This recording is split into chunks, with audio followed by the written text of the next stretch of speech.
By the way, can I bring something up? I talked about this with Don Patterson the other day because we did a final season recap live show. We actually previewed the big national championship game. How about this for a scheduling quirk? And I didn't notice this until the other day. And they've announced the dates for all these games now as well. Iowa plays Michigan State again. Again. That is weird. That is very strange because they did not, let me tell you something. They did not play Michigan this year. They did not play Illinois this year. They did not play, USC. No. Yeah, well, they didn't play USC, but I'm thinking of schools they don't play in 25 either. Like Michigan State and Illinois are two schools they didn't play in 24, do not play in 25. Why are they playing Michigan State in 24 and 25? That doesn't make any sense to me. It must have just been a scheduling conflict that had to happen. And didn't they play Michigan State in 23 because they had that big punt return at the end of the game? They did, but I'm more so thinking with the expanded league and Sure. the new system where Iowa plays 3 teams every year in Minnesota, Nebraska, Wisconsin. In general, I guess my understanding was that the rest of the teams were just going to kind of be on a rotational basis. And I mean, obviously trying to make the schedules even. So maybe that was part of the evening factor, trying to even Iowa's schedule out. But I just thought that was odd. So maybe they didn't want to give them Illinois or Michigan since those are perceived to be better opponents. Unless I'm forgetting something, because I delve into this extensively when it first is decided. And of course, with the new teams coming in the league, they had to go to a new format and no divisions.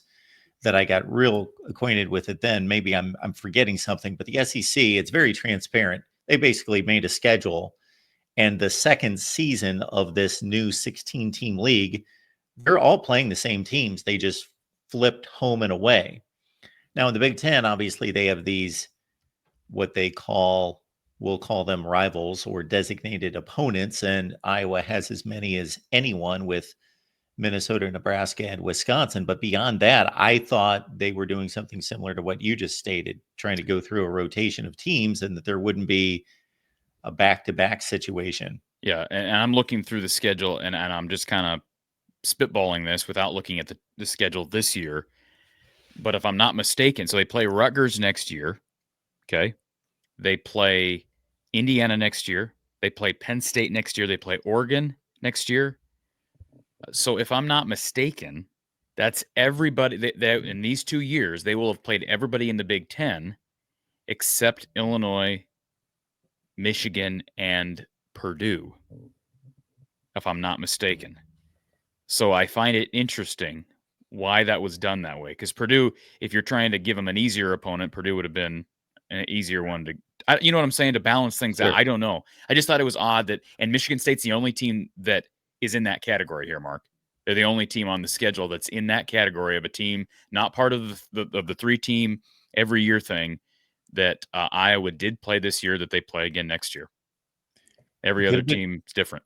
Could have been one of those situations where, of course, they line up all the rivalry games and then they figure out who didn't play the previous season and they go through the entirety of the schedule at the same time. It's not like they pick them off one at a time. They're trying to map it all out at the same time. And then they got kind of like maybe through 3 loose ends at the same time. And they're just like, okay, well, we got to connect those 2 because that's all we got left, and them.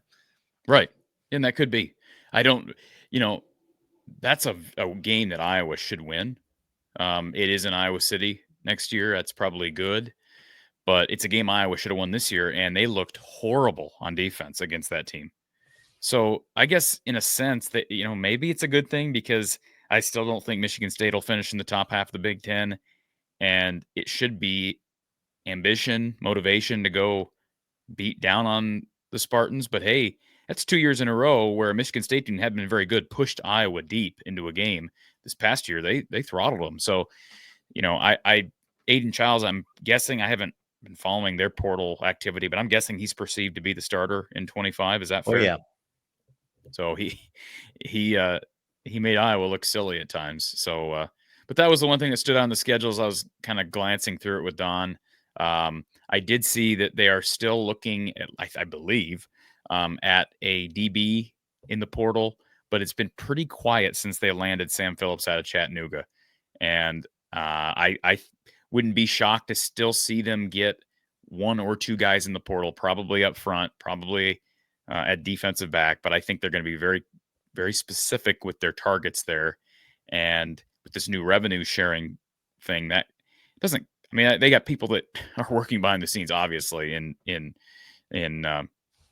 speedy fashion, because this thing is coming up faster than people realize. But it complicates things a little bit. Number two, and we can talk about this briefly here in the next couple minutes, but the other thing I did with Don the other day is we went through this 25 schedule for Hawkeye fans who are curious. They go back and watch the live show with Coach and I, the Hawkeye Hangout here a few days ago. Not this past one, but the one before that. No, was it this past? I think it was this past one. We looked at the 25 schedule from a lens of quarterback play, Mark, because what's been fascinating throughout this portal era is seeing the percentage of turnover just in the Big Ten Conference alone at that position. In other words, how many different starters do you see from year to year? And it's, as you know, it's amazing, the percentage of different starters from year to year. Compare it to what it would have been 20 years ago, 15 years ago, 10 years ago.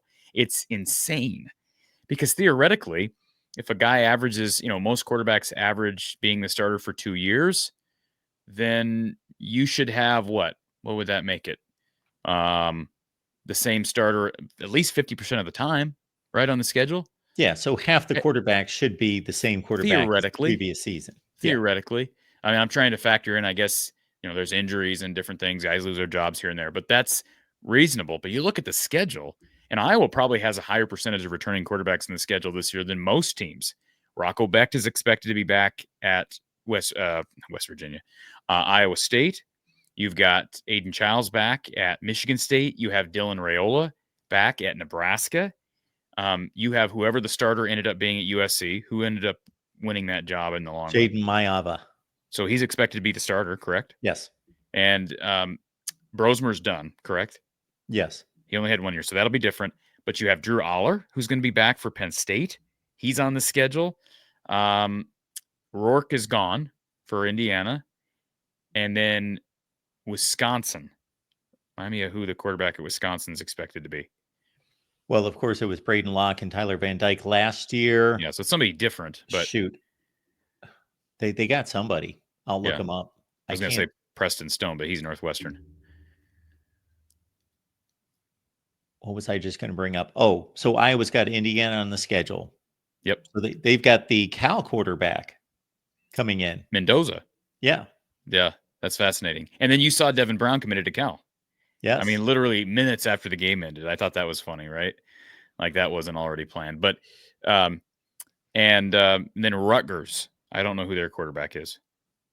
Well, it was Ethan Kalki-Manis last year. Oh, and it will be him next year. He's got another year left. Yeah. So that's a lot of returners. That's like that is like old-fashioned half of the return. That's fascinating to me.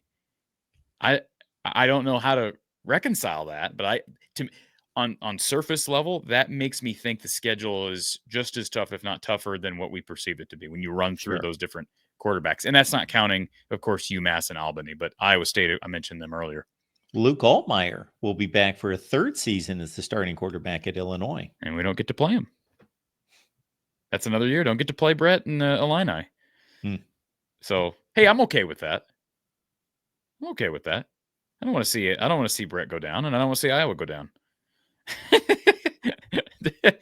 I enjoyed the season Illinois had, and that they finished it off with a win against an SEC opponent in a really good game. Yeah. A lot of fireworks too. Beamer kind of trolling, right? I enjoyed that. So, but yeah, I mean, think who contacted me or who I was talking to either during that game or right after that game, and they just didn't realize how big Brett Bielema was, because we've had that conversation. They said, "Boy, he's really ballooned up in recent." I said, "No, he's not been really." He's been. I said, "It's been a while." Yeah, he's been a big boy for a while. And real quick, just the teams that Iowa does play that will have different quarterbacks. I didn't mention those specifically. One being Oregon. You can probably say who their starter is going to be, but I have no idea. I really can't off the top of my head. That's going to be know fascinating. A hot shot that's there from Hawaii, but he's not going to be the starter.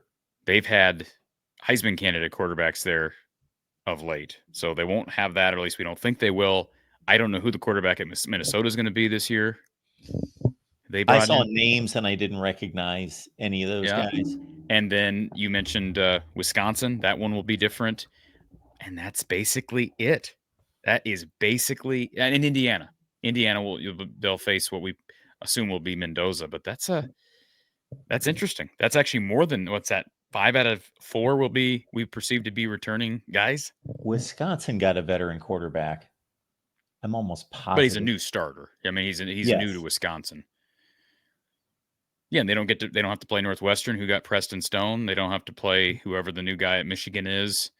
Is he the carryover? I know they played a number of guys this season, right? They played like No, 3 or they 4. picked up Mikey Keene from Fresno State. He's probably going to be the starter, although Davis Warren, the starter, still going to be there. And then they got this hot shot that they're paying, we've heard, as much as $17 million to, Bryce But Underwood, they just got the kid from Maryland, didn't they?